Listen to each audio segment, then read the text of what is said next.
রাজ্যের জমিজটে ছাতনা মুকুটমণিপুর রেলপথ সহ 54টি রেল প্রকল্প আটকে আছে। ফের অভিযোগ করলেন বাঁকুড়ার বিজেপি সাংসদ কেন্দ্রীয় শিক্ষা প্রতিমন্ত্রী ডাক্তার সুভাষ সরকার। বুধবার বাঁকুড়া স্টেশনে নবনির্মিত লিফট পরিষেবা উদ্বোধনী অনুষ্ঠানে যোগ দিয়ে সাংবাদিকদের প্রশ্নের উত্তরে তিনি একথা বলেন। একই সঙ্গে তিনি আরও বলেন, রাজ্য সরকার জমি দিলেই সবকটি প্রকল্পের কাজ পুরোদমে শুরু হবে। খুব শীঘ্রই আদ্রা ডিভিশনের বাঁকুড়া বিষ্ণুপুর ছাড়াও একাধিক স্টেশনে চলমান সিঁড়ি পরিষেবা চালু হবে বলেও তিনি জানান। বাঁকুড়া রেলওয়ে স্টেশনে বাঁকুড়া জেলাবাসীর দীর্ঘদিনের দাবি মেনে শুরু হলো লিফট পরিষেবা। বুধবার বাঁকুড়া স্টেশন চত্বরে একটি বিশেষ কর্মসূচির মাধ্যমে কেন্দ্রীয় শিক্ষা প্রতিমন্ত্রী ডক্টর সুভাষ সরকার লিফটের উদ্বোধন করেন। বাঁকুড়া রেলের ইতিহাস সম্পর্কে জনগণকে অবহিত করেন কেন্দ্রীয় শিক্ষা প্রতিমন্ত্রী। সেই সঙ্গে তিনি ভারতীয় রেলের অনেক প্রশংসা করে বলেন, ভারতীয় রেল যেভাবে পরিষেবা দিচ্ছে যা বিশ্বের কাছে উদাহরণ, তাতে সাধারণ মানুষ অনেক সুযোগ সুবিধে পাচ্ছে। প্রতিমন্ত্রী বলেন, বাঁকুড়ার মাসাগ্রাম রেল লাইন হাওড়ার সঙ্গে যুক্ত করার কাজ খুব শীঘ্রই শুরু হবে। এছাড়াও বাঁকুড়া রেল স্টেশনে 6 থেকে 8 মাসের মধ্যে এসকেলেটরের ব্যবস্থাও কথা বলেন শিক্ষা প্রতিমন্ত্রী। এর সঙ্গে আরও বেশ কয়েকটি রেল স্টেশনে এসকেলেটরের পরিষেবা চালু হবে বলেও জানিয়েছেন তিনি। তবে রাজ্যের জমিজটে ছাতনা মুকুটমণিপুর রেলপথ সহ 54টি রেল প্রকল্প আটকে আছে বলেই ফের অভিযোগ করলেন বাঁকুড়ার বিজেপি সাংসদ তথা কেন্দ্রীয় শিক্ষা প্রতিমন্ত্রী ডক্টর সুভাষ সরকার। স্টেশনে লিফট হোক, আজকে সেই বাসনা পূর্ণ হয়ে গেল।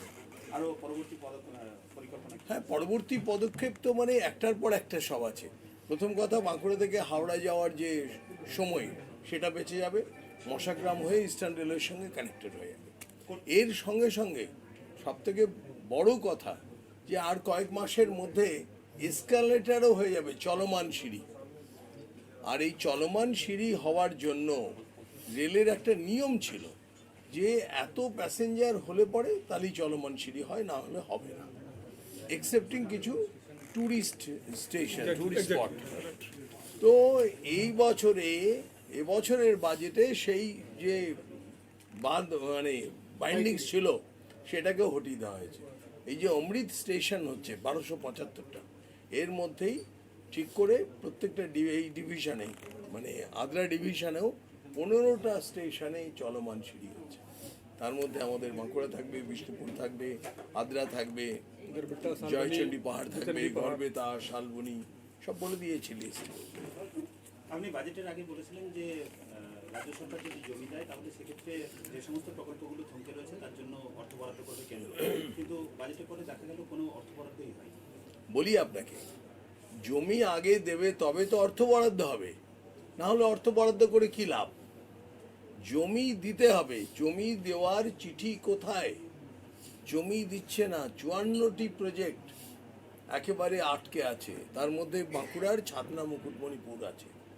আর আমাদের কাছে যেভাবে রেলে অর্থ বরাদ্দ হয়েছে কোনো অসুবিধা নেই, এখনো যদি দেয় আমি বলছি কাজ শুরু হয়ে যাবে। অনুষ্ঠানে divisional rail incharge Manish Kumar বলেন, দুটি লিফটের উদ্বোধন করা হয়েছে। বাঁকুড়ার যাত্রীরা সহজেই আসতে পারবেন। বিশেষ করে মহিলা, বয়স্ক এবং বিভিন্ন প্রতিবন্ধী ব্যক্তিরা এর সুবিধে পাবেন। এর জন্য আমরা মন্ত্রী ও সংসদকে ধন্যবাদ জানাই। কার্জুরিডাঙ্গা কেশরা হল্ট স্টেশনের কাজ চলছে, সেটাও খুব শীঘ্রই সম্পূর্ণ হবে। अंडरपास का प्रपोजल जो ये प्रपोजल है वो करीब 10 करोड़ का प्रपोजल हम लोगों ने बोर्ड भेजा हुआ है और वो जल्दी सैंक्शन हो जाएगा। सैंक्शन होने पर कम्युनिकेट कर देंगे आपको।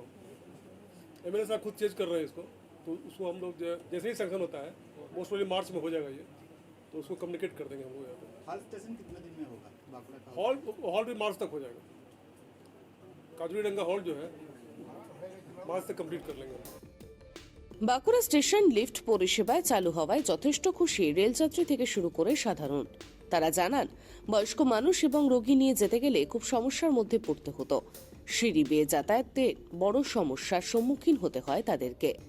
লিফট পরিষেবা চালু হওয়ায় তার থেকে অনেকটাই স্বস্তি মিলবে, এমনটাই আশা করছেন তারা। দরকার ছিল বাঁকুড়াতে, কিন্তু বর্তমানে যা আমরা দেখছি লিফট হয়েছে, এটাতে আমাদের অনেক সুবিধা হবে। আমাদের বিশেষ করে আরও আমাদের পরিবার যারা সব অসুস্থ হয়ে পড়ে তাদেরকে কলকাতা বা পিজিতে নিয়ে যেতে যে সমস্যাটা হতো আগে কাঁধে করে তুলে তাকে সিঁড়ি বেয়ে নামতে হতো, সেই জিনিসটা আশা করছি আর হবে না, কারণ লিফট আমাদের যেহেতু চালু হয়েছে, এটা অশেষ ধন্যবাদ। এটা আমার একটা ঘটনা এরকম ধরনের আগে হয়েছিল, এক কাকা অসুস্থ হয়েছিল, তাকে আমি তুলতে পারিনি, খুব অসুবিধা ফিল করেছি। যাক, লিফটে চালু হয়েছে, আরও আমার মতন অনেক পরিবার, তাদের লোকজনকে তাদের নিয়ে যেতে সুবিধা হবে। দিন দিন যুগ যেহেতু মডার্ন হচ্ছে, বাঁকুড়া শহরটা আরও ডিজিটাল হোক আমি চাই। এই সিঁড়ি ভেঙে ওঠা যে আমাদের একটা সমস্যা ছিল, সেটা পেশেন্টের ক্ষেত্রে বা আমাদের সাধারণ মানুষের ক্ষেত্রেও অনেক সুবিধা হবে। খুবই ভালো হয়েছে, আগে বিষ্ণুপুরে হয়েছিল, আজকে বাঁকুড়াতে হলো, এর জন্য খুবই ভালো লাগে। কিন্তু একটা দেখা যাচ্ছে যে স্টেশনে দুটো মাথায় আছে, মাঝে কিন্তু কোনো লিফট নেই। আচ্ছা, তো ভাঙতে হবে, সেখানে কতটা অসুবিধা হতে পারে? হ্যাঁ সে তো অসুবিধা হবে, কিন্তু সব অ্যাডজাস্ট করে চালাতে হবে, আর কি করা যাবে। সবচেয়ে বড় কথা, এর আগে যারা পেশেন্ট ছিল তাদের কিন্তু এতগুলো সিঁড়ি হাঁটতে হতো। হ্যাঁ হ্যাঁ, সেই নিয়ে কি বলবেন আপনি? না ভালো, এটা যেটা হয়েছে সেটা যথেষ্ট ভালো হয়েছে। এটা দরকার ছিল, আগে দরকার ছিল, হয়েছে, খুবই ভালো হয়েছে। Thank you. রেলের উদ্যোগে কি বলবেন? রেলে তো হচ্ছেই, মোশাগ্রাম আর আমাদের হাওড়া যে আমাদের ডিভিশনটা যদি হয়ে যায় খুবই ভালো হয়, যেটা আমাদের বাঁকুড়া টু হাওড়াটা হয়ে গেলে আর খুব ভালো হয়। এদিনের অনুষ্ঠানে কেন্দ্রীয় শিক্ষা প্রতিমন্ত্রী ডক্টর সুভাষ সরকার ছাড়াও উপস্থিত ছিলেন রেলের আদ্রা ডিভিশনের ডিআরএম মনীশ কুমার, বাঁকুড়া ওন্দা ও ছাতনার বিজেপি বিধায়ক যথাক্রমে নীলাদ্রি শেখর দানা, অমরনাথ শাখা, সত্যনারায়ণ মুখোপাধ্যায় সহ অন্যান্যরা। বাঁকুড়া রেল স্টেশনের লিফট পরিষেবা শুরু হওয়াতে খুশি সকল বাঁকুড়াবাসী। বাঁকুড়া থেকে সিধু মান্ডির রিপোর্ট, ট্রাইব টিভি।